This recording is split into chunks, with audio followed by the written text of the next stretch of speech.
will take the Gold Cup as well, as it corresponds. Venezuela, Mexico. Is Mexico in the cup? That applause is for the Lord of Lords, Asia, Africa, Australia, Europe, that are all connecting now. Please take your seats. Mexico was invited to the American Cup, I was told. I don't know if they're going to play, but they were invited. No. Right now we have the Euros, we have the Gold Cup. What's true is, beyond all rivalry in soccer, we always joke about it, we unite with this cosmopolitan group of people, different nationalities, the diaspora of so many nations, with this eclectic crowd from so many different countries, and we receive those that are connecting from the other side, that marvelous audience that has been following us since the pandemic, and they're firm there like a bear claw. So thank you for being there. Happy Father's Day once again. Wherever you are, happy Father's Day. May you have a beautiful day. May you all enjoy many blessings. In just a few moments, there's an extraordinary message, but before, a surprise. I had promised it 2 weeks ago, but because of technical difficulties, I'm happy that it's today that we're going to premiere it. This is in Maracay, Venezuela, our beloved Venezuela, along with the team Venezuela Friends. This woman that we're about to get to know is 54 years old. Her name is Rosa Pacheco. She has a spirit, such joy in her heart. She sells candy at stoplights. She has a few personal matters that we're going to get to know. We're going to bless her. I don't want to spoil anything, because if I do, it won't hit you the same, but we have something very special, and what we're about to see is your seed. This is what you have sown, the fruit of your labor. When Monday morning you drag yourself into work, when you get onto the freeway and say, not again, if any of that seed was destined to things like this, man, is it worth the effort each Monday. This is, we are River. Let's go.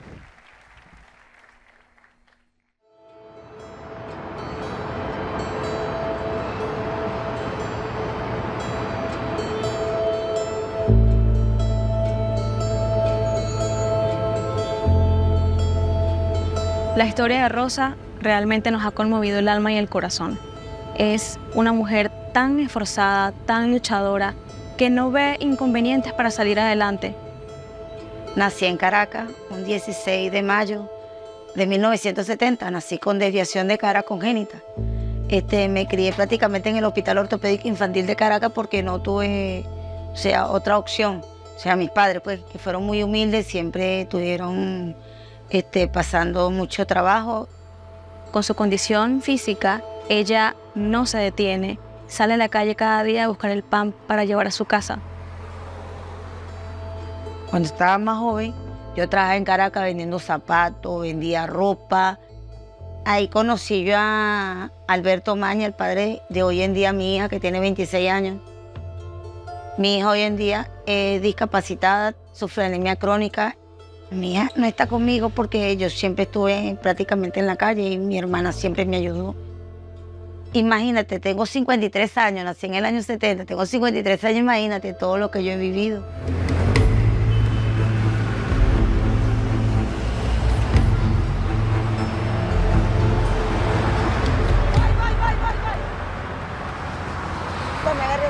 Gracias, mi amor.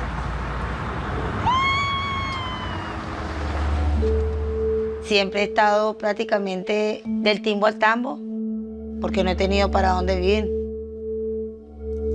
He luchado para obtener mi casa y siempre me han cerrado la puerta. Nadie me quería alquilar por discapacitada. Siempre me veían así como que, no, ella no va a pagar, ella no va a poder pagar. Eso es una responsabilidad y si se llega a caer, gracias a Dios, a nuestro Señor Jesucristo, que estoy aquí viviendo más tranquila.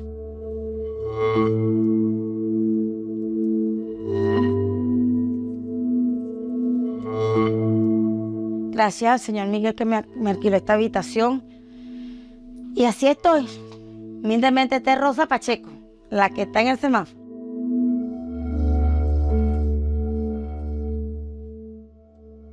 Rosa, ¿qué ha sido lo más fuerte que has vivido? La violación. violación. Me violaron. Eso es lo que les puedo decir.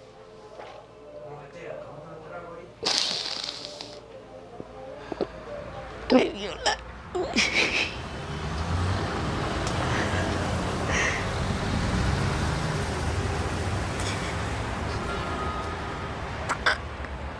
Señor, todo con mucho amor, te digo de corazón, las gracias, Señor. Aquí está el cafecito de Rosa. Yo veo la vida hermosa, la veo esperanzadora. Creo en un futuro bello y hermoso que me espera. Y tengo una fe muy maravillosa en mi mente. Así la defino yo.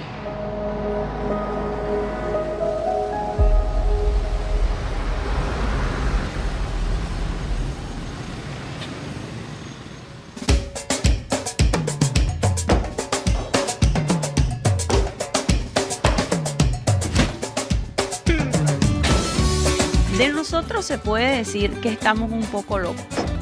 Y la verdad es que probablemente lo estemos.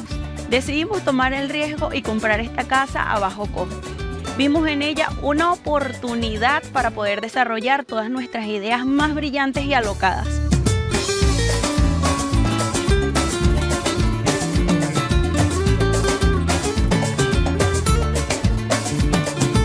Aquí atrás, como están viendo, están trabajando en lo que será el local de comida rápida que también le entregaremos a nuestra amiga Rosa. Porque no solamente le estamos entregando a Rosa una vivienda con todas las comodidades y ajustada a sus necesidades, sino que también pensamos en darle herramientas financieras y sabemos que va a echarle muchas ganas y le va a encantar.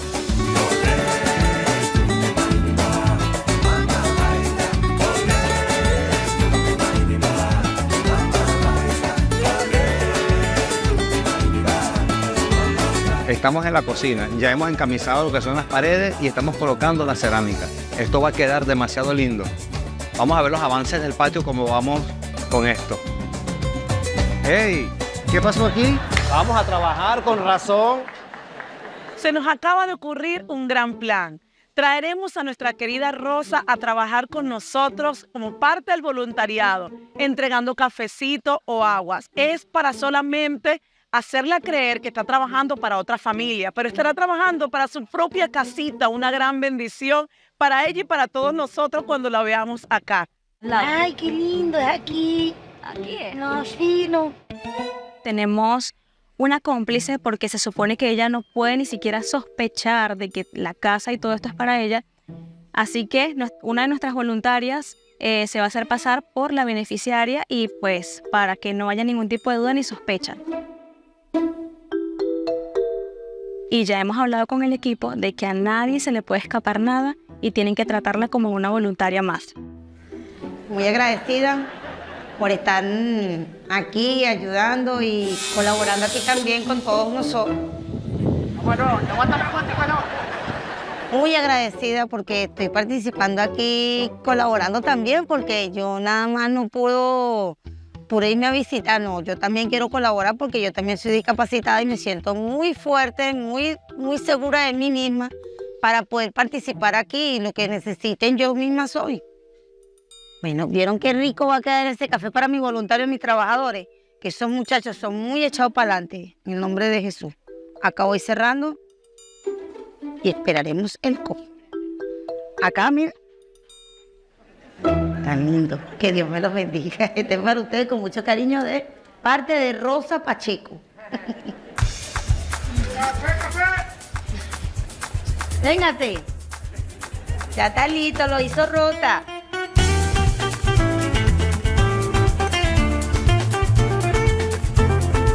Wow, me quedó bien, ¿o yo? Oíste, me pasé la prueba, ¿sabes? Quedó muy bueno. Thank you very much. ¿Cómo no, mi corazón bello? Ah, yo soy así, oíste, papito, mamita, corazón, con mucho cariño. Mucho cariño con Rosa Pacheco.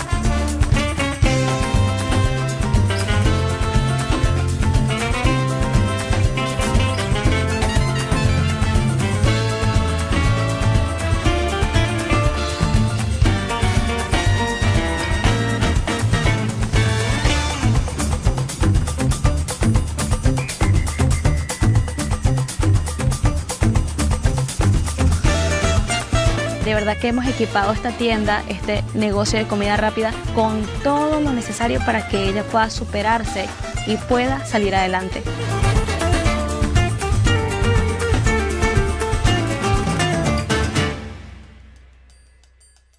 ¿Qué te motivó a estar acá en River? Bueno, el servir, el voluntariado, estar aquí, ayudar. Dispuestos a bendecir a esta familia que viene adelante a recibir Esta regalo. bendición, ¿verdad? Claro. Es hora de nuestro Señor Claro. Jesucristo. Eso sí es verdad. Porque esto nos llena el corazón, el alma, la vida, todo. Qué bien, qué lindo. Excelente. Ari, después que te conocí me motivó los otros 3 días que viniste a servir el café. Gracias. Ok, les voy a contar algo, pero quiero mantener el secreto porque... ¿Ah? Con ética. Con ética. ¿Y qué pasa? Que esta casa es para Rosa y ella no sabe. Esta casa es para Rosa. No puede ser, de verdad. Es la casa de Rosa Pacheco. No puede ser. Y ella no sabe. No, tú sabes, mía. Pero le vamos a dar la sorpresa. Le damos a la sorpresa. Nosotros 3 le damos a la sorpresa. ¿Está conmigo?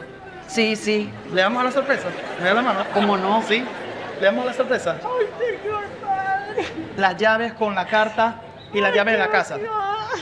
Se va a bajar Stephanie con el ramo de rosas. Y en el ramo de rosas vamos a meter una carta. Dentro de la carta van a estar las llaves.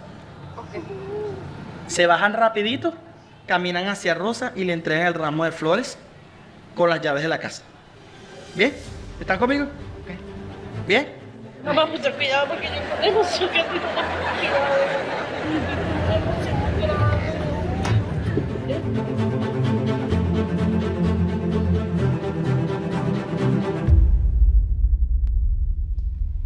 Ven acá, Rosa. Ay, yo voy a entrevistar. Lo que pasa es que Rosa va a revelar a la persona especial que va a recibir esta bendición. Vamos a contar desde 10. 9,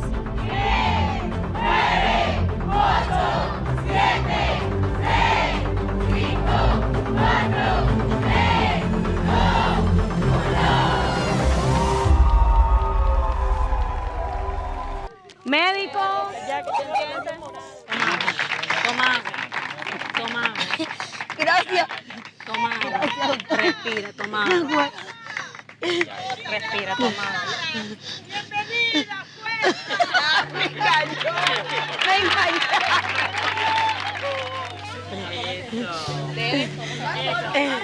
Dios me lo bendiga. Gracias, Dios, Señor Jesucristo. Gracias, Dios mío.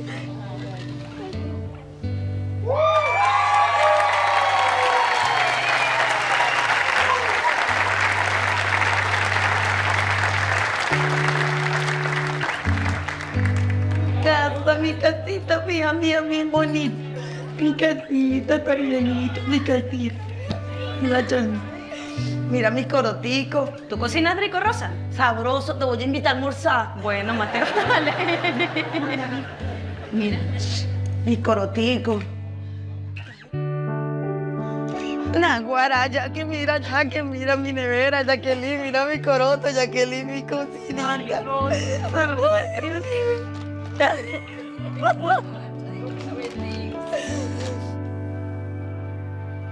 Permiso.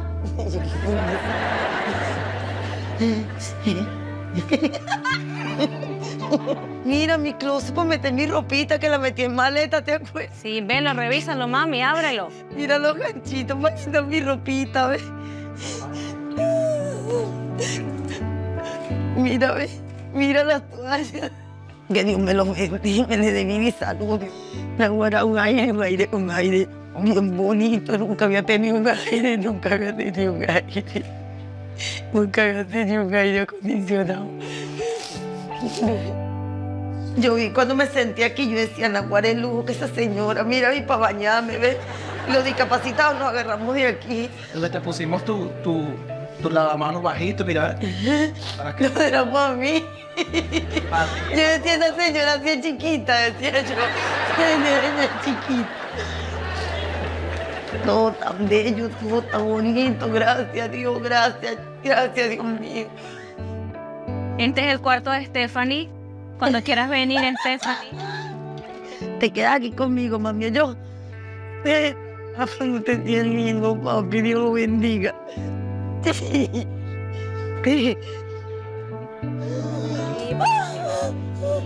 Mira, mamá.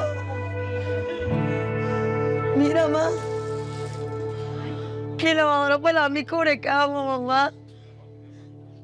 Un negocio, Rosa, un No vi el negocio. ¿Tú no has visto?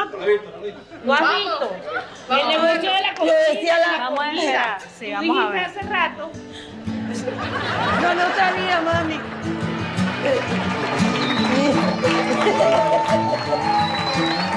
Mira, mamá. A la orden. A la orden.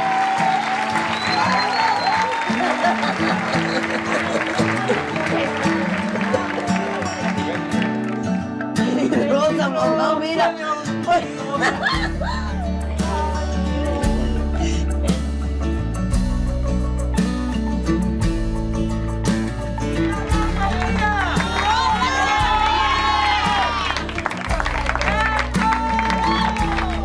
Gracias por tanto esfuerzo, gracias por valorarme, te han invitado a mi casa. Ración de papas fritas. Aros de cebolla, ración de tequeños, hamburguesa especial, de Oli Rosa, o sea, yo.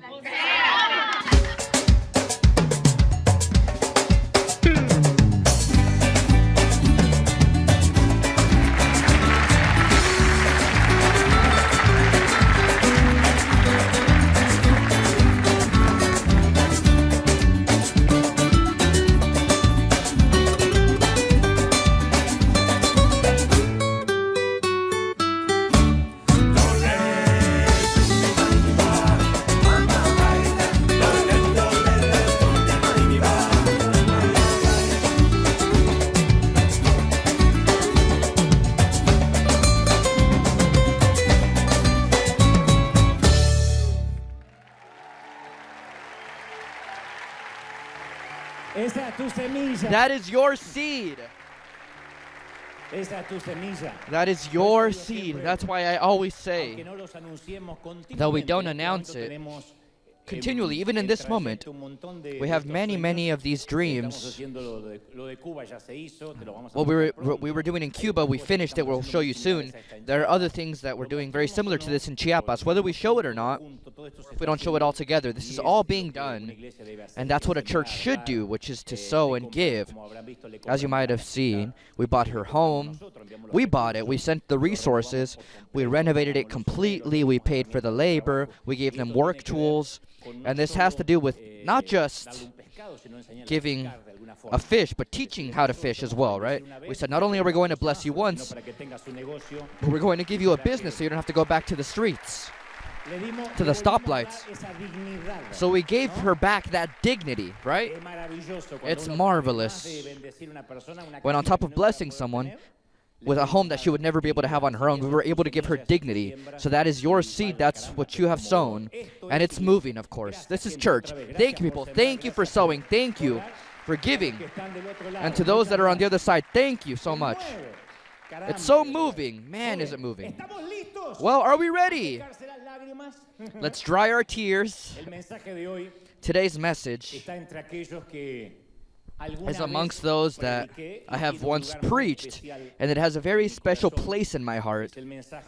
It's the message, it's the last message that I would preach to my grandchildren. If I had to preach one last message, and still my mind outlives my body, and I'm still fine, I think this would be the last message. In fact, it was one of the first. I thought there was no better occasion than Father's Day to remember it and bring it back to us. Those of us that once grew up in a church or a congregation, drawing sketches on the pews, drawing on the hymn book, I think we all had a moment where a preacher impacted us for the first time. Back then, there was no Sunday school where the children would be sent to a different place. No, we all had to be there, and we would get bored. The great majority of times, we would get bored until one day somebody came and touched us. And through the dozens and dozens of boring sermons, there's always one that calls to our attention as an adolescent, or at least in my case. I remember that moment in my times as an adolescent. There were never guests that would come to our congregation. You could spend an entire lifetime in the church pews without realizing that other churches existed around the planet. We thought that we were the only ones that were saved. We would always say, such a big heaven for so few people. On top of it all, heaven was still working on its installations to receive us. There were 50 of us that would go to heaven. It didn't occur to anyone that they would admit strangers into paradise or people from other liberal congregations. But one day, the local pastor, had the idea, almost a crazy idea, of inviting a guest to bring the word. Well, stranger to us, but I'm sure one of his friends. It's been almost 45 years, and I can still see him arriving. He was extremely thin, the gentleman. He carried a black suitcase with steel edging and a trombone and a Creole guitar, obviously in its case. Before exposing his sermon, he asked for a place to pray on his own. Our pastor offered our humid basement. It was the best that we could offer. And after some monotonous hymns that we sang, very boring, the small man emerged from the depths of our basement. He stood before the pulpit and he said, "I'm going to give you guys a song."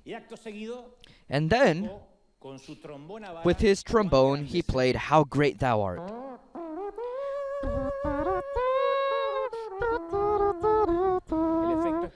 The special effect comes with the offering.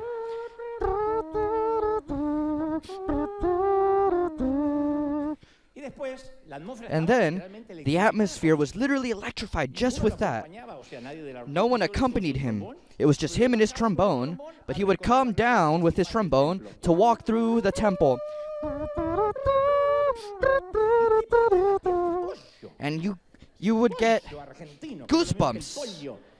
You would get literal goosebumps.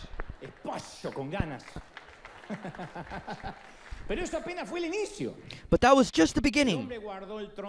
The man put away the trombone after playing "How Great Thou Art." So then he grabbed his Creole guitar, and I remember he said something like, "Before I preach, I want to give you another song." This time he sung it because he also sung, and that's when it happened. Generally speaking, preachers see without observing. It's usually advised in public speaking to look at a fixed point when you preach. You don't look at a specific person so that no one can distract you. If you start to look one by one, you can stumble upon someone that's yawning like a hippopotamus. It doesn't happen here. It happens in the second service.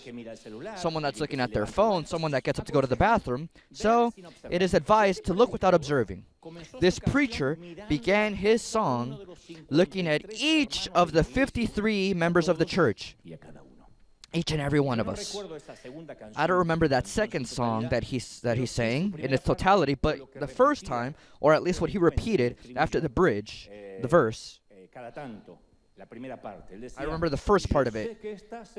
He would say, "I know you're in crisis, your eyes say so." I don't remember any other part. As hard as I try, I can't remember it, but I do remember, "I know you're in a crisis, your eyes tell me so."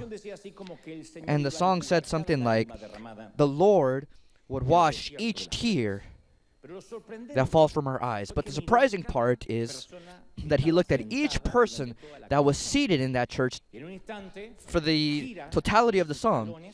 And at one moment, he rotates on his heels and he looks at the orchestra. Back then, this humble servant was attempting to play the drums in a commendable act or attempt of music.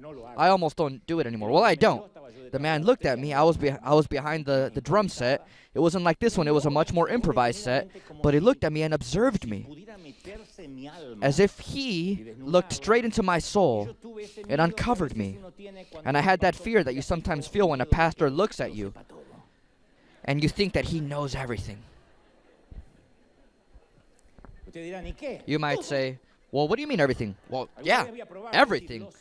One day I'm going to try it. I'm going to say, I know everything. And you'll see everybody, no one will remain here. And he's saying, I know you're in a crisis. Your eyes tell me so.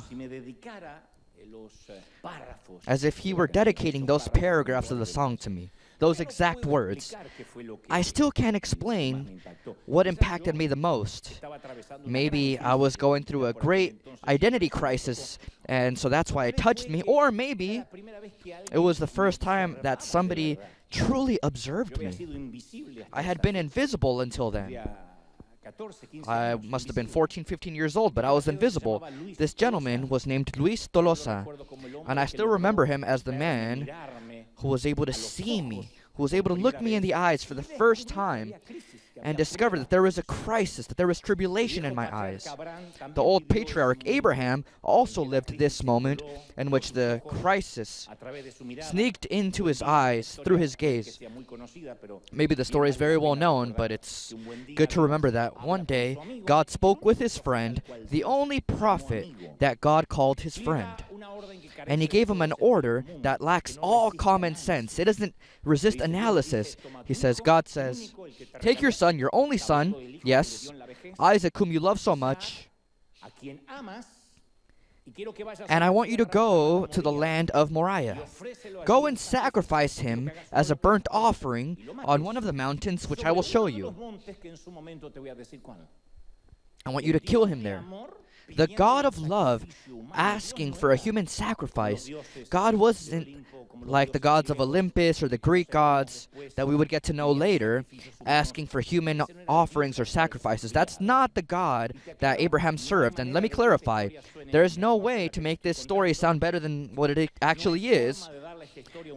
There is no way to give this story a spiritual tone so that it can sound like an epiphany.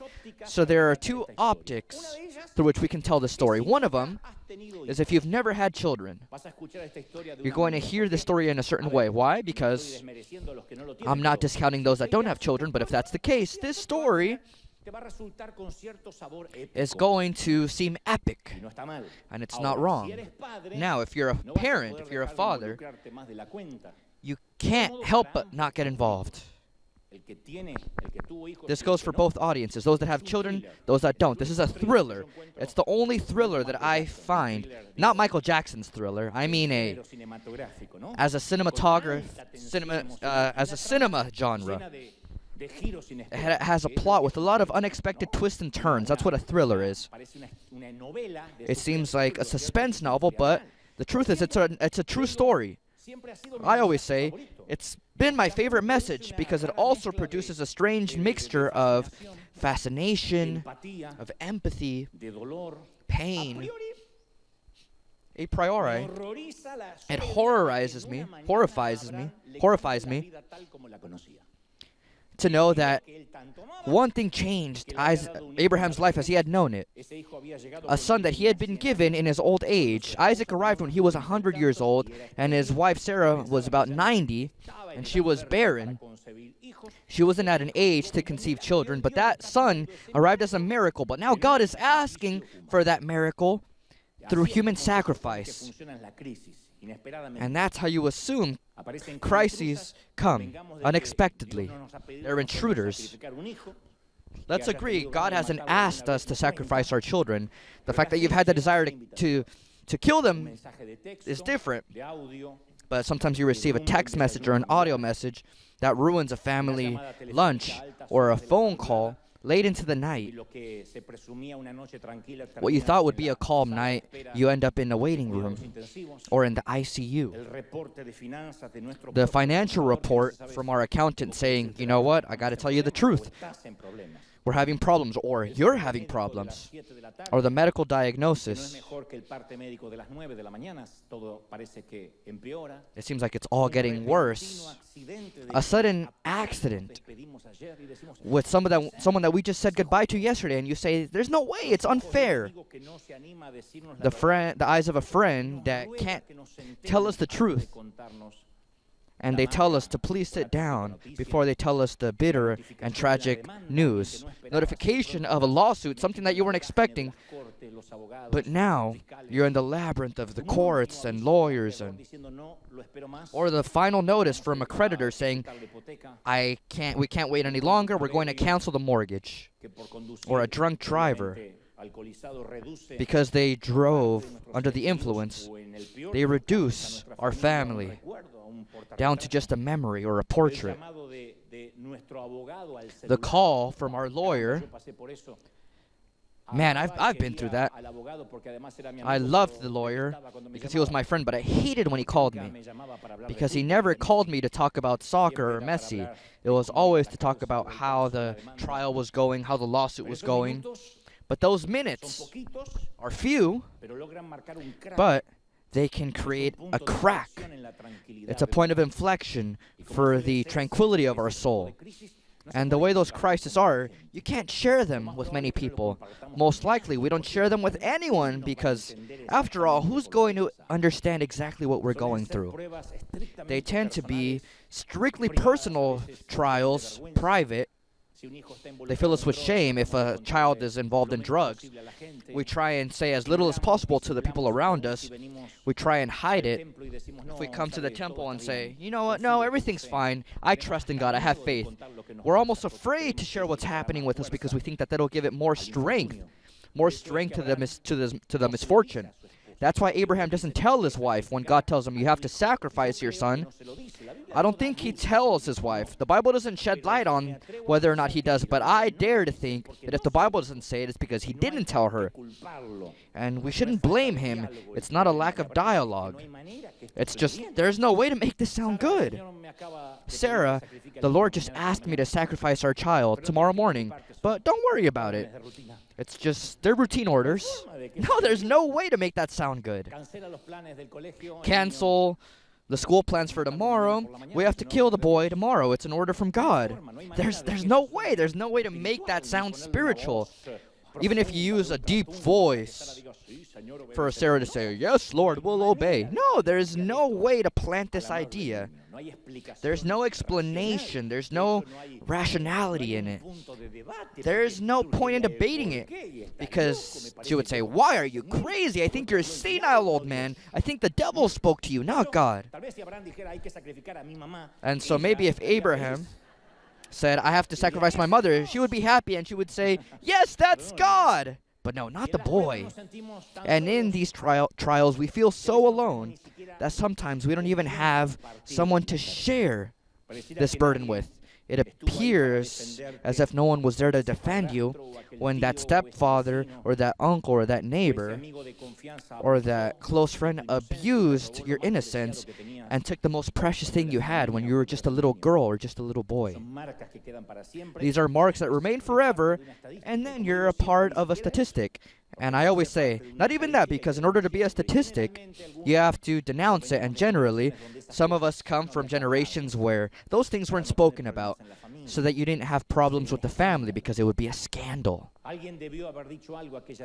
Someone must have said something when he abandoned you without saying goodbye, without telling you where he was going. Your mother should have defended you from the abuser, or at least asked you why you were living as a little girl with sad eyes. But you collect that bitterness, that pain, that resentment of saying, why did I have to go through that alone? Through each trial, the same phrase appears. They should have, they could have said, they could have done something. And for that reason, I think the worst moment for Abraham was the night of the day in which God gave him the order. I don't know at what time the order from God came to Abraham. Kill your son. I want you to go to a mountain. I want you to go to the land of Moriah and kill him there. But I don't know at what point in the day he gave him the order. But I can imagine what that night must have been like, because we've all had an eternal night where we couldn't get any shut-eye. Without a doubt, no matter what country we were born in, what culture we're a part of, or our academic preparation, we've all had an eternal night, a dark night in our soul. The night of the day in which you weren't corresponded in love, the day you failed the test, the day you didn't qualify or you got rejected on your college application, the day you began to realize that your partner was a little more distant and they began to close off their hearts. So I'm talking about that moment in which the fatigue is demolishing. It's devastating. Your body's asking for rest, but your mind doesn't give you a ceasefire. We're far too worried to forget about it all. There aren't any pills, there's no tea, there's no warm milk that can help us reconcile our sleep. We're too burdened to hug our pillow and just rest.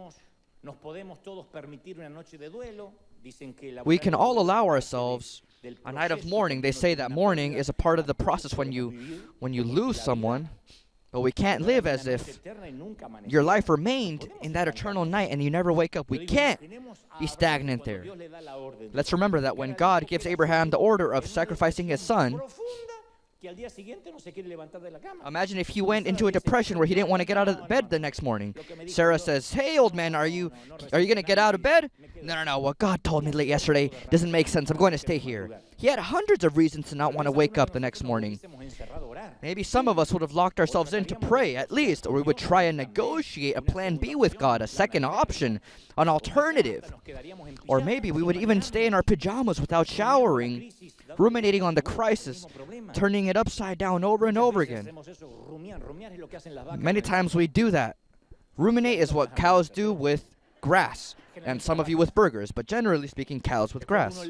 It's when you read and reread and reread the medical diagnosis once and again, as if something's going to change. And we learn it by memory, the words of those that offended us. And he told me this, and how dare he say this? This is the phrase he used, and we repeat it. We listen to the audio, or we see the video again in our mind, of when they disrespected us, when they hurt us. I can tell you so much about that because I'm very imaginative, I'm a visionary, and I've battled against that for a great part of my life. When something hurts me, I sometimes try and see the details again and see how it happened, and I'm like a victim, like Puss in Boots, like the cat in Boots. That's when you make the worst night of your soul eternal. What should only be one night or 2 nights, then become months or years. Of course, this isn't what happened with Abraham. Abraham woke up very early. He tells his young son that we assume must have been 11 or 12 years old. We know this because later we've realized he carries things on his back, and a little baby couldn't do that, so we assume he's 11 or 12 years old. So Abraham tells Isaac, "Come with me, we're going to give an offering to Jehovah." And the boy doesn't think much of it. He says, "Yeah, it's a day out with Dad, I like it." The place where God sends them is 3 days away, 3 days and 3 nights away. There aren't any trains, no planes, no buses. They have to walk there.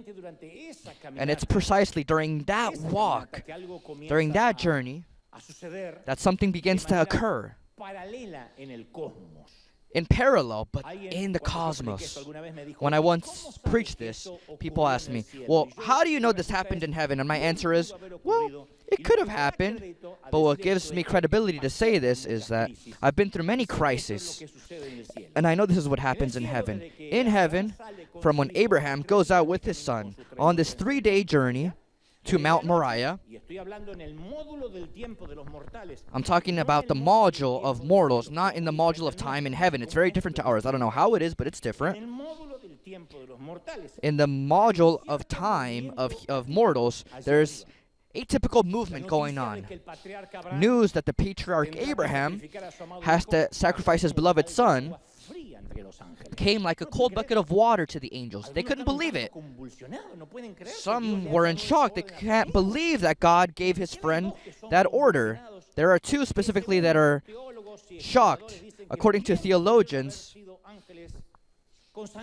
they could have been angels with Hispanic blood. Warriors, worrisome, Gabriel and Michael. So Gabriel says, this is strange, very, very strange. So God, the one that gave this prophet this son in his old age, we were witnesses when God said, don't laugh, Sarah, because you'll give birth to a son. And she named that son Isaac, which means laughter. That boy is those old people's laughter, and now he has to kill him? And Michael says, do you think it's weird? It's so weird. No way. Because he was an urban angel. No way. Get out of here. From what we know, the other angel says, from that son, there would be many, many millions of descendants. We heard a promise from God that God would make a huge nation from that boy.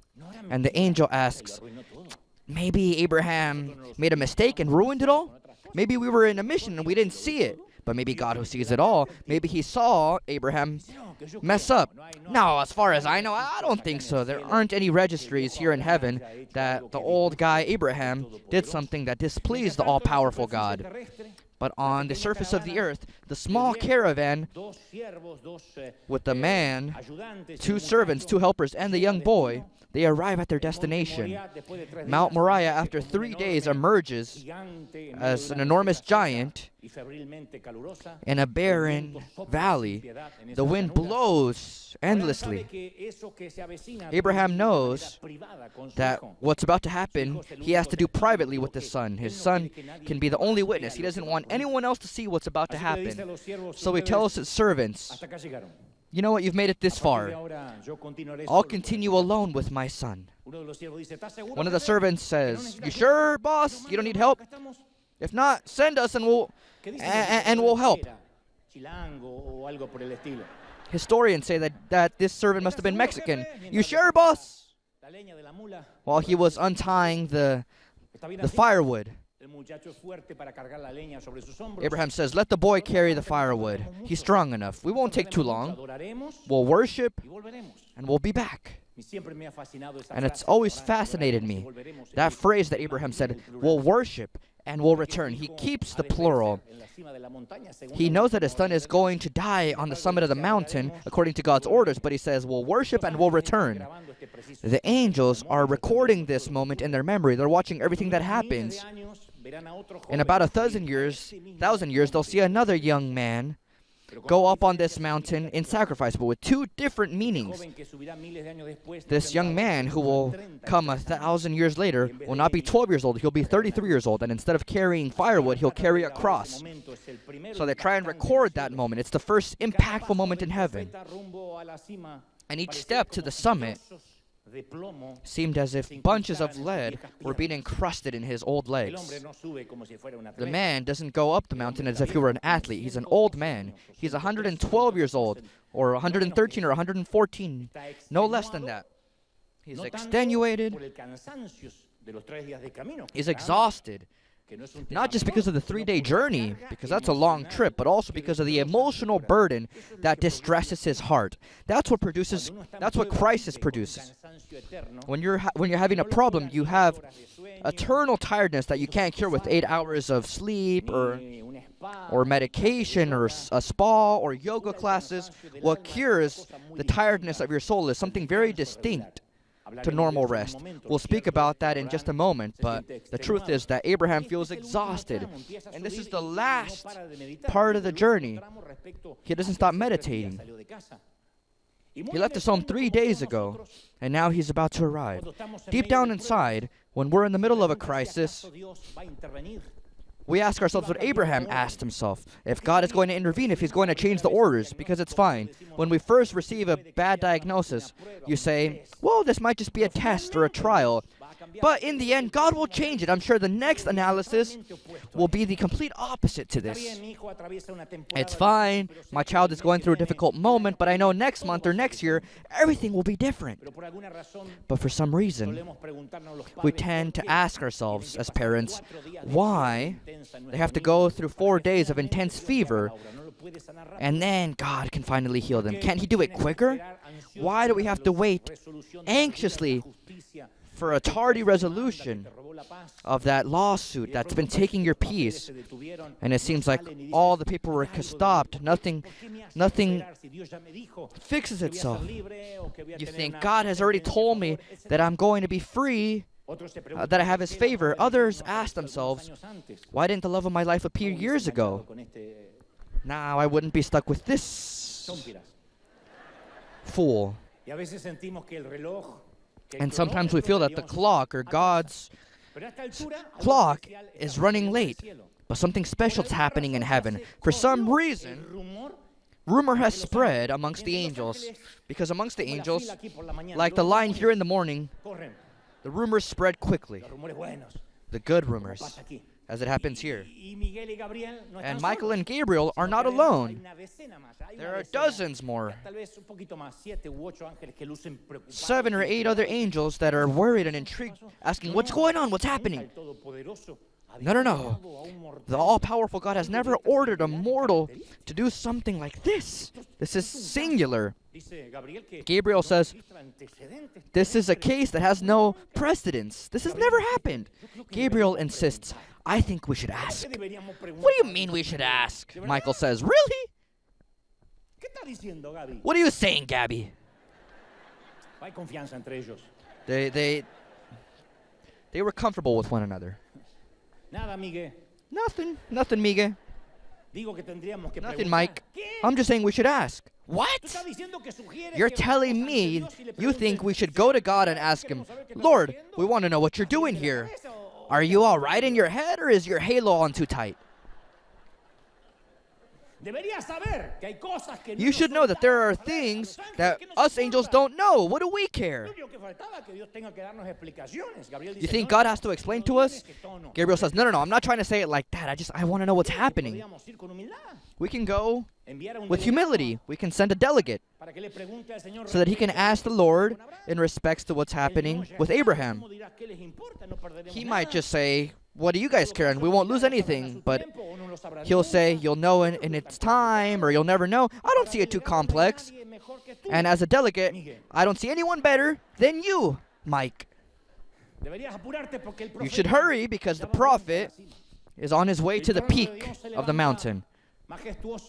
God's white throne, majestic, in the midst of a superior choir of angels, baritones, the best tenors that the universe has given.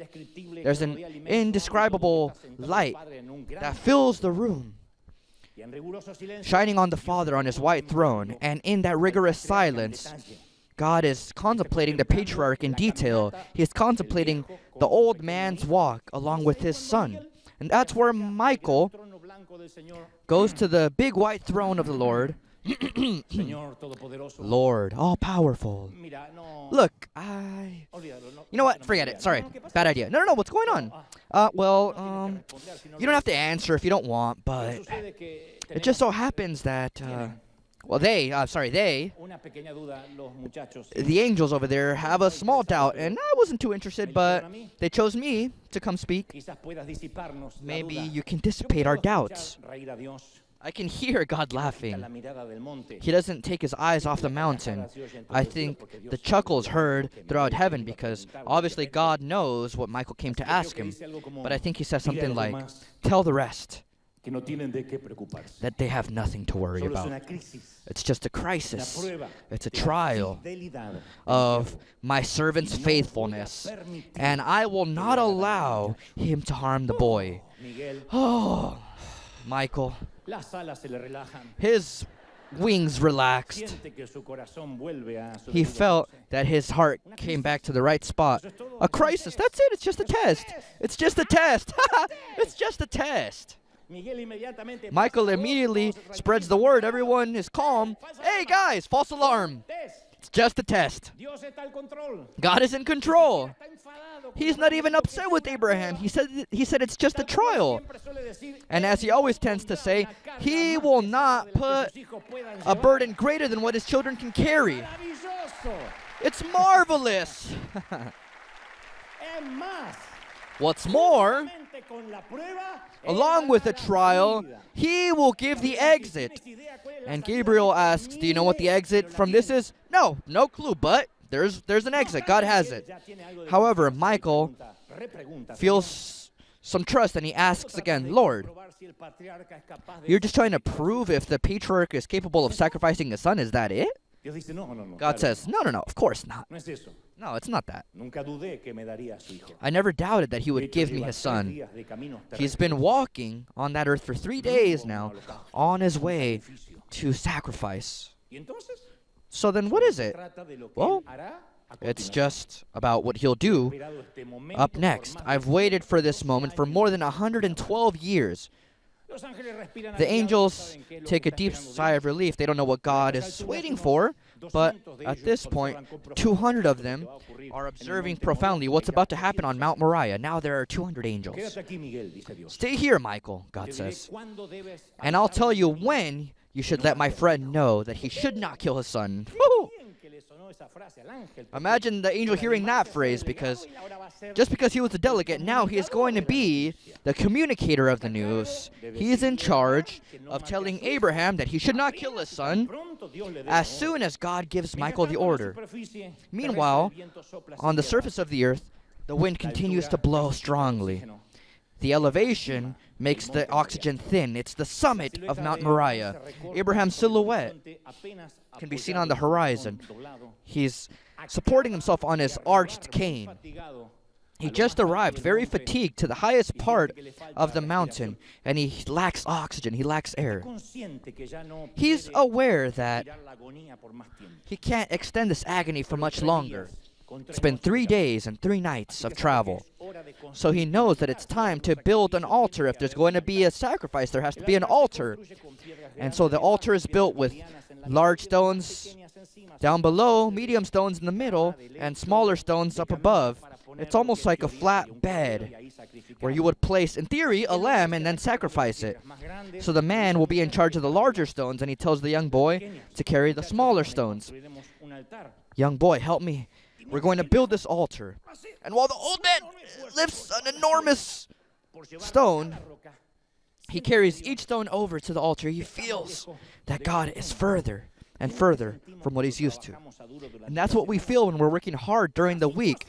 And the situation doesn't change. He's carrying the stones, and he believes that the Creator, for some reason, has decided to ignore him arbitrarily. Meanwhile, his young boy whistles while he carries the small and medium stones, but he has a stone in his hands and in his heart. That bitter sensation of feeling alone in the middle of nothing. That hunch that you feel when you know that you're working hard. It's as much as you can do, and you feel that God is further than ever. And he also believes that after this last stone that corresponds to him, it's getting closer for him to tell the young boy. For 3 days, the old man has been meditating what words he can use to tell the young boy. How can he tell him that he has to kill him? And especially when that murder is in the name of God. Homicide is homicide. Whether it be for religious reasons, whether it be for reasons because of an epiphany from God. Homicide is homicide. There's no way to make it sound good. He's also thought a lot about Sarah, his wife. The boy's mother, how will he tell her? He's not sure that she'll understand it too easily. Maybe she'll complain because he didn't tell her. She'll say, hey, I thought we were a team. I thought we were in this together. It's not just your son, it's our son. Maybe Sarah might say something like, I wish I would have been there in my son's last moments at least, but Abraham knows that would make the agony worse or longer. But we can't judge Abraham too quickly. Abraham's not used to these transactions. He doesn't kill children periodically. 112 years of life couldn't prepare him for this precise moment. So Abraham says, Isaac, come here. We have to speak. And the young boy is intelligent and eager, but he knows something's wrong. He's been suspecting it for days, and he thinks he knows what it's about. And so I think the young boy speaks first, and he says, no, Dad, you don't have to speak. I know what you're about to say to me. And honestly, I understand it, and I can understand it. The old prophet is terrified, mute. He puts his hand on his heart, and he looks for a big stone to sit on. I hope this is quick because I can't spend too much time like this. While the young boy continues smiling, he says, no, really, Dad. It seems as if nothing tragic is happening in the boy's eyes. I think Abraham, seated on that stone, he must be thinking, did God already deal with his heart in these 3 days? Son, you're telling me that you knew the whole time what's happening or what's about to happen? Abraham asks incredulously, not believing what his son just said, and his son Isaac says, yes, of course. You're Dad, and you always try and have everything under control, but I always knew something was wrong. But really, I don't mind. I know you forgot about the lamb. I can go get one.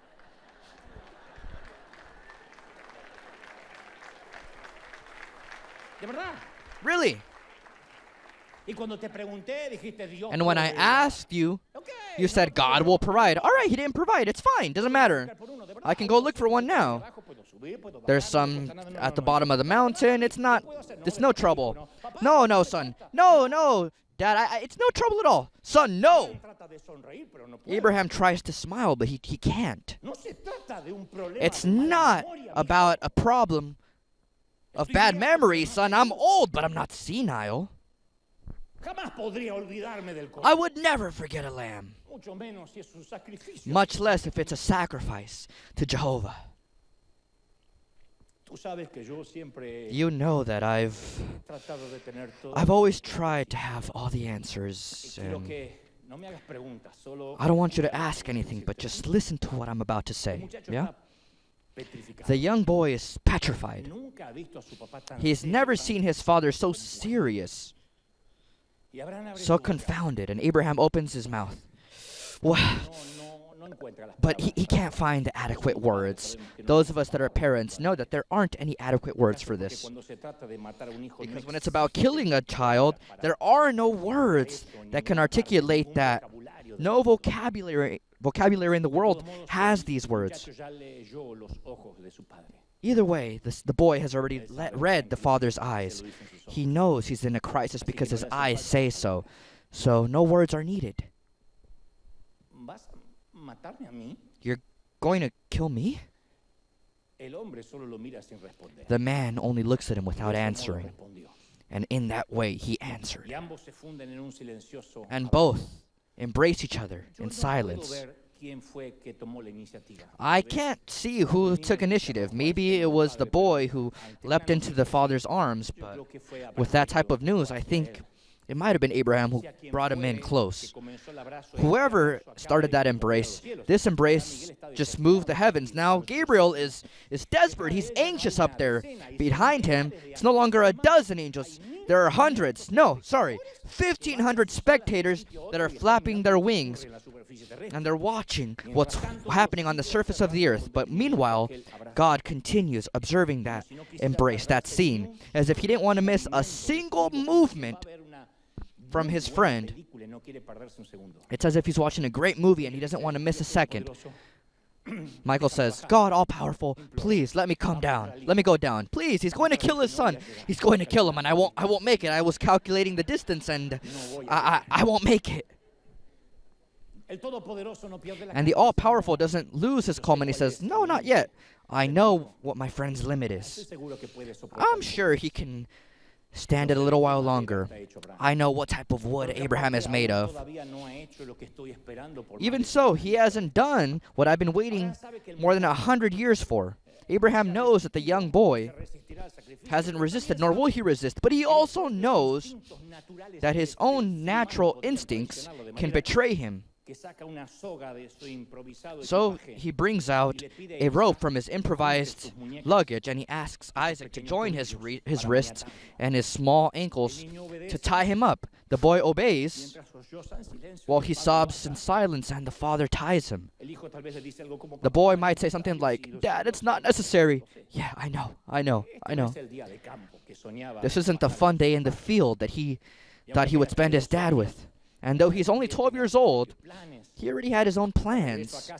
On his way back home, he wanted to draw something for his mother, and if he didn't get home too late, maybe observe the comets in the heavens. Maybe he had a project for the next weekend with his friends. Anything but dying. Dying was not in his plans, and much less at the hands of his father. And Abraham isn't having a better time. Let's stop and think about the way in which he was tying up the young boy. It's the most difficult knot he's ever tied. And we really think that he's too old to tie a tight knot with someone that's trying to resist. No, it's not his old age. This man has tied hundreds of rebellious lambs that weren't willing to be assassinated. If he's taking long to tie the knot, it's because he imagines that maybe he's buying time and he'll hear another order from heaven. I don't know. Maybe a twist in the plot. A voice that says it was all a bad joke or a hidden camera somewhere. Now there's a revolution in heaven. There are 3,000 angels contemplating the frame, and if you pay attention, we'll hear continuous murmuring. All the angels are speaking amongst one another, asking themselves if Michael is gonna make it, if he's not late, if he's delayed. Does God realize that with each minute that goes by, the young boy's life is in danger? So somebody asks, shouldn't Michael go down now? Shouldn't he get closer? And Michael asks God again, Lord, all-powerful, don't you think it'd be better for me to just go down now? No, don't even think about it. The Lord answers, my servant can handle a little more. The more he handles, the more blessings I will give him. My servant can handle a greater limited situation. And now Isaac is tied up on the surface of the earth. Now his father, once he ties him, he carries him up as if he were a baby. And he deposits him on the altar. The boy hasn't stopped crying bitterly. Son, the old man says, my little boy, if you want to say something to me, I think this is the moment to say goodbye. But let's make it easy, Don't make it difficult on me. I've always had doubts about what the young boy's final words might have been. I don't know what he might have said. What do you say when your father is about to kill you? The person that should protect you and contain you is now your assassin, and the God that your father serves is the intellectual author of the crime. What can you say? But I go into the mind of an 11 or 12-year-old boy, and he might have said something like, I can't forgive that you didn't tell me when we left home. I didn't say goodbye to Mom. Not the way she likes it. I gave her a half kiss while she was asleep. I miss her. I wish you were here. The young boy's words end up breaking the man. He can no longer pretend that he has everything under control. It's impossible to see a boy with tears in his eyes, tied up on an altar. At this point, there are thousands of angels contemplating it all. Michael is so afraid, he said, God's going to kill him. God, he's going to kill him. He's going to kill him. Please let me go down. I won't make it, please. I've been thinking about it. I won't make it on time. And God says, you'll make it. Be calm, you'll make it. My friend can handle a little bit more. And now the man lights a fire. The altar is there with his son tied on top of it, and he heats the blade in the flames. If there's something that this man knows, it's that his son should suffer the least amount possible. So he must do it quickly in an expedited way. So that's why he heats the blade. It'll make the sacrifice pragmatic. The tears of a man who got to know 1,000 deserts seem like the eyes of a young boy that doesn't know where to run to. And he dedicates these last moments while he heats the blade. He dedicates those final moments to mortifying himself even more. He thinks about the empty room that used to be Isaac's. He thinks about Sarah, the way in which he'll have to tell her. He knows that they'll never be the same after this. Most likely, they'll get a divorce. Too much pain to try and be happy again and ignore it and pretend it didn't happen. He feels that a piece of him will die along with the young boy, and that he'll breathe the breath of death, and that he'll remember this moment with each breath left in his life. He'll be a dead man walking. And of course, what any parent would say, I would take his place. Tell me I can take his place. I would do it. I would do it with all the pleasure in the world. We've said it when we watch our children suffer. Parents have said it when a child is going through cancer or leukemia. Please let me take their place. Abraham considers that it might have been better to not have a son. Yeah, if he could choose all over again, to rewind his life and choose a barren wife, a barren womb, or have this child, he would choose the first option. To have never known Isaac. No, God can't fill a crib to then empty it. God can't promise you a child, fill the home with laughter and joy to then later take it from you. So while he's immersed in his thoughts, heating up the blade of the knife, the boy who's over here says, Dad! He can't see his dad because he's laying down and he can't see him. He says, Dad! Dad! The boy's shouts abruptly interrupt Abraham's thoughts. The boy says, Dad! Dad! And with each shout from the boy, God begins to get up from his white throne. But he does it slowly, like a citizen that hears the first notes of their national anthem.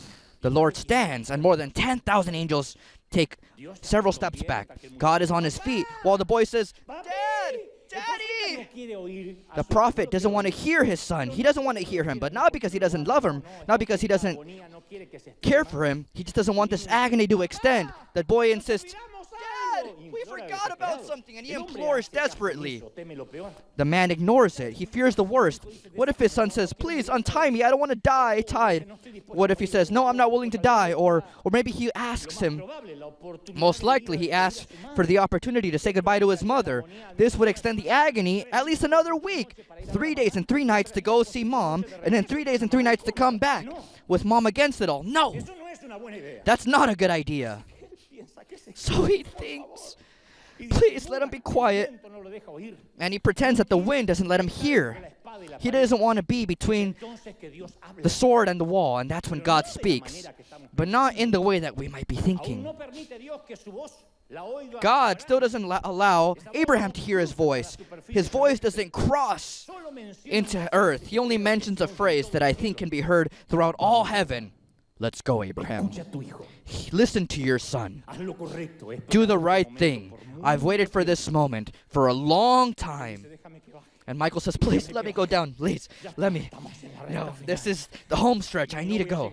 I'm not going to make it. He's going to kill him. And instead of this being a test, it's going to be a tragedy. You're wrong. The best part is yet to come. My servant can handle a little bit more, but I have been waiting for this, the Creator says. Come on, Isaac, insist a little bit more. Come on, your father has to hear you. And though the boy shouts and screams mixed with the sound of the wind, the father knows that he can't ignore him much longer, not if he insists. Dad! Dad! So, irately, he deposits his blade into the firewood and he comes close to his boy. Dad! What? You're going to kill me, right? I wouldn't say it that way. It's an offering to Jehovah. All right, but we haven't worshipped. You said we would worship and return. You promised that we would worship, and we haven't sang a single song. Imagine that. You can tell that this immature boy, this immature child, life didn't have enough time to teach him when you should sing. Abraham would love to teach him when an adult should worship. Maybe this is the moment to give them that clarification. First of all, this isn't the place, this isn't the time to sing. You sing during Sunday services when you are wearing your best perfume and your best clothes, when you know they're observing you. Maybe you sing when you're in the choir, or when you direct or lead worship, or when they're recording you, or when you pose for the pictures. It's also good to do it during a night of celebration, a worship night. But little Isaac, a mature adult, doesn't sing during the burial of a loved one. You don't sing after you see the negative analysis from the medical checkup, or if it's positive in the case of cancer. Much less do you sing when that illness takes your life, or when the debts are too great, or when the IRS sends you a letter. You don't sing. So someone should tell the boy that you only sing during services on Sunday. That's what we do. We come here on Sunday, we sing, and then we don't sing for 6 days. Nobody sings Monday morning, nobody sings on Wednesday, nobody sings on Thursday, much less while you're going through a divorce, much less when they deny your adoption. Someone has to tell the boy that you worship on the grassy fields and not in the loneliness of the desert. Well, maybe Isaac isn't so wrong. Maybe for that same reason, years later, the Lord Jesus Christ would say that we should be like children to understand the kingdom. Maybe this is the song that God had been waiting for so long. Maybe this entire test was to arrive at this song. Let's agree that Abraham doesn't want to sing. He doesn't feel it. He doesn't feel a desire to sing. He wants to finish this now, but who can deny a last desire to someone who's condemned to death? So, though he doesn't think it makes sense, he says, okay, let's just do it quickly, son. What do you want to sing? And while we're on earth, we'll never, ever, ever know what song they could have sung together. But I always imagine, though it was composed thousands of years later, if they had known it, I think they would have chosen the beautiful song, How Great Thou Art, the one that Luis Tolosa sang, that guest, with his trombone. And so they begin to sing. The boy's voice is confused with the father's exhausted voice. Oh Lord my God. The man sings, when I, in awesome wonder, you consider all the worlds thy hands have made.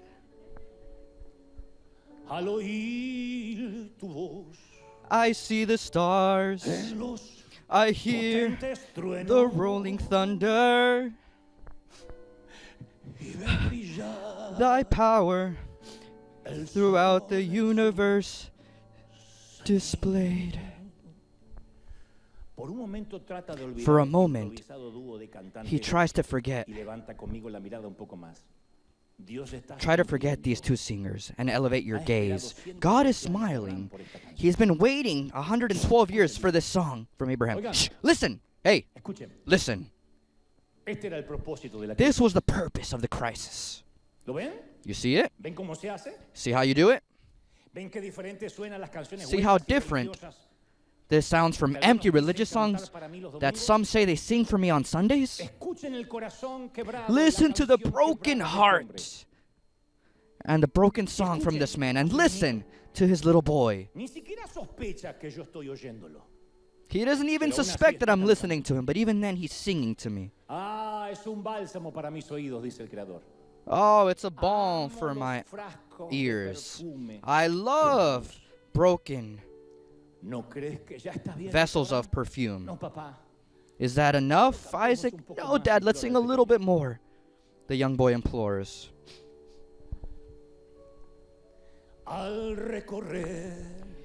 And when I think that God, his son not sparing, sent him to die, I scarce can take it in. That on that cross, my burden gladly bearing, he bled and died to take away my sin. I'm sure that in all of history there were two moments in which the heavens were silenced. When they crucified the Lord on Golgotha, on this same mountain and on this occasion. The murmuring of the angels has completely stopped. It's a deathly silence. All the choir stopped singing. The best baritones and tenors that the cosmos of the universe listen in silence. The song of the old prophet and his young boy that rises from Mount Moriah. Then sings my soul, my Savior God to thee. The old man sings, how great thou art. How great thou art.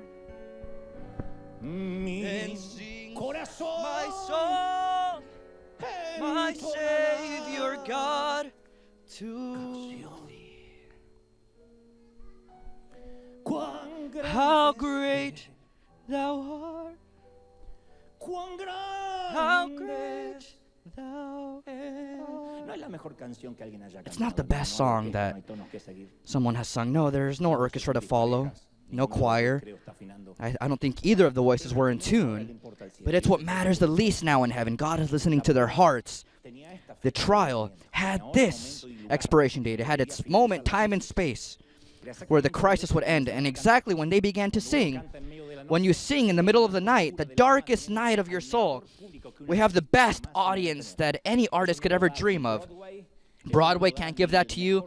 Not even the best theater in the world can give you this audience. The same God himself and millions of angels listening in silence to those that go through the desert. Hallelujah! Then sings my soul, my Savior God, to thee. How great thou art. How great thou art. Hallelujah. Hallelujah. Then sings my soul, my Savior God, to thee. How great thou art.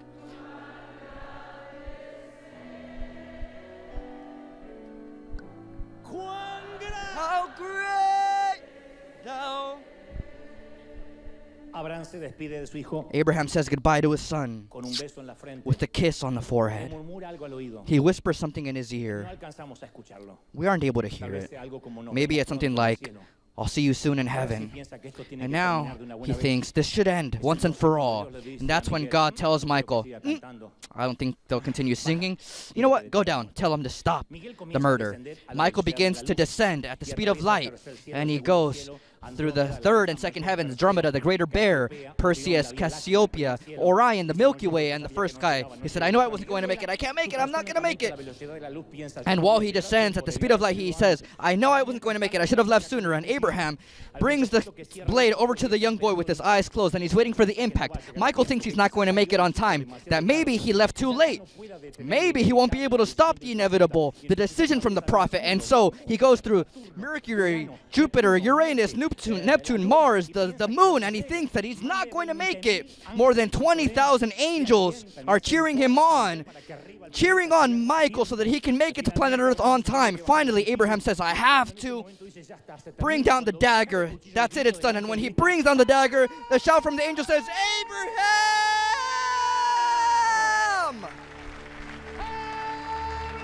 Abraham!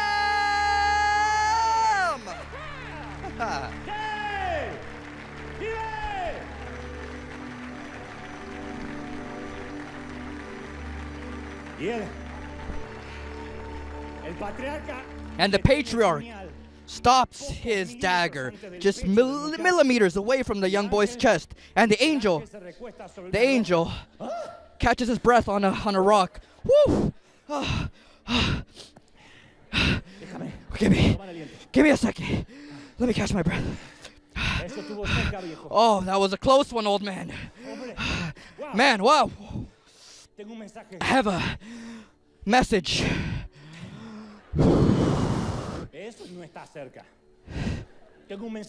I have a message from God. He tells me to not kill him. God knows that you fear him and that you haven't denied him your son. We would pay a fortune to see the face of the prophet. That's the exact same expression that you'll have when the angel shouts your name in the middle of the crisis this week. And he says, don't give up. Don't surrender. Don't let your arms down.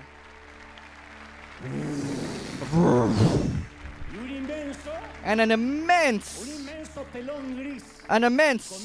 gray curtain begins to open up,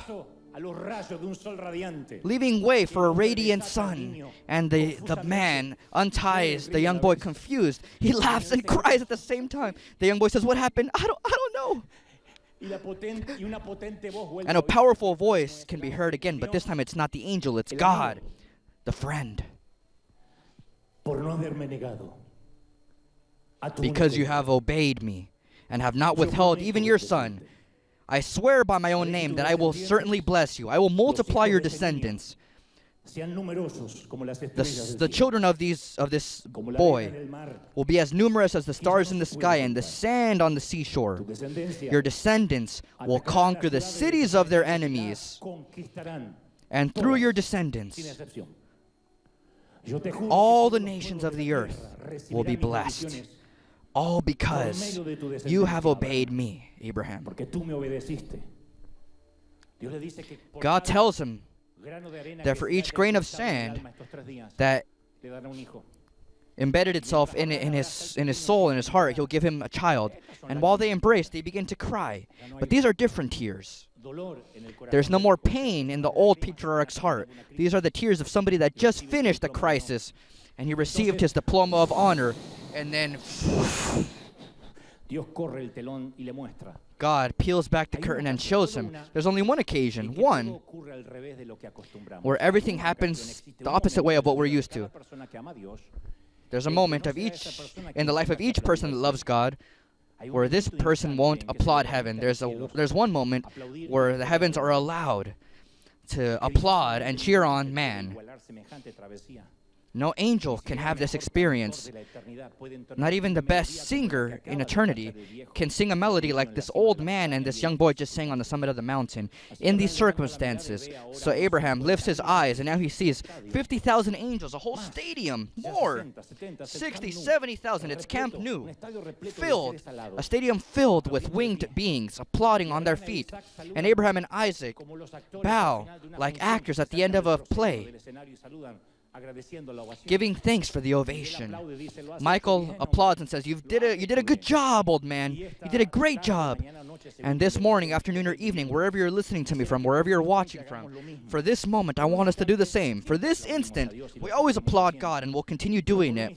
But for a single moment, I'm going to ask you for something unusual, that while you applaud, you look at the person around you, next to you, in front of you, over there, and tell them, you've done great. Let this be a standing ovation for having obeyed, for not giving up, and for having gone through the crisis. Well done.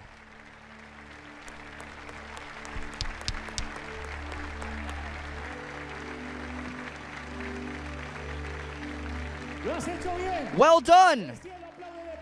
The heavens applaud on their feet. You've done well. Well done. You've done well. No. That applause has to be a standing ovation. It has to be a goal in the final.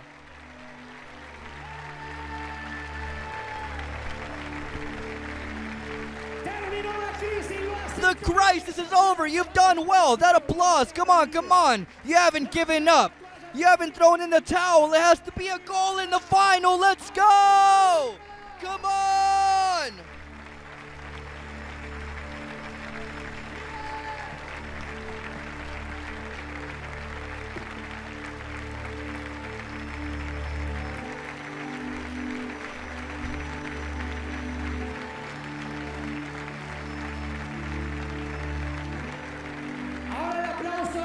And now that applause goes to the Creator, the King of Kings, because He brought us out. And He wrote your name in the book of life.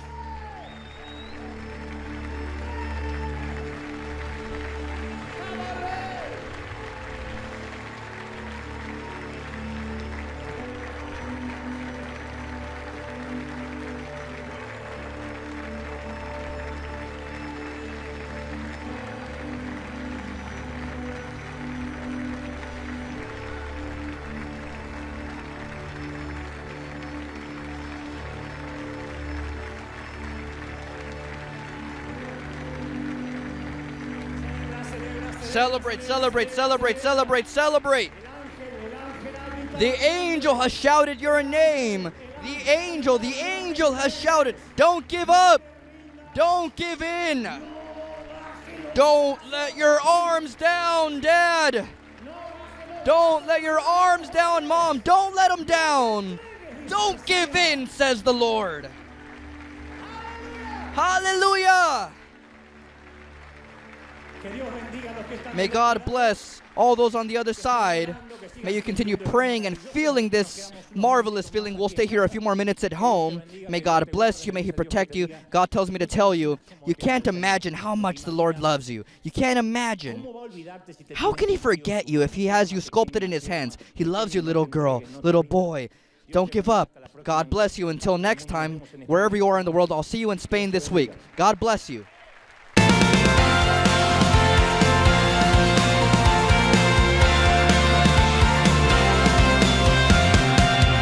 Apareciste una noche de soledad, abandonado y perdido te reconocí. Tu voz diciéndome no temas, yo estoy aquí.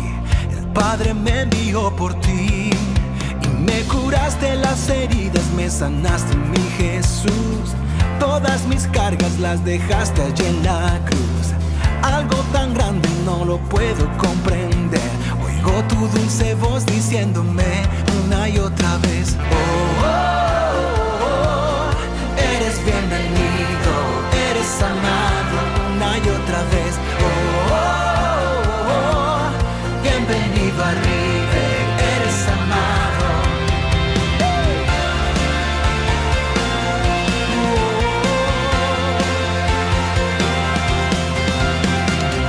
Apareciste en una noche de soledad, abandonado y perdido te reconocí. Tu voz diciéndome no temas, yo estoy aquí.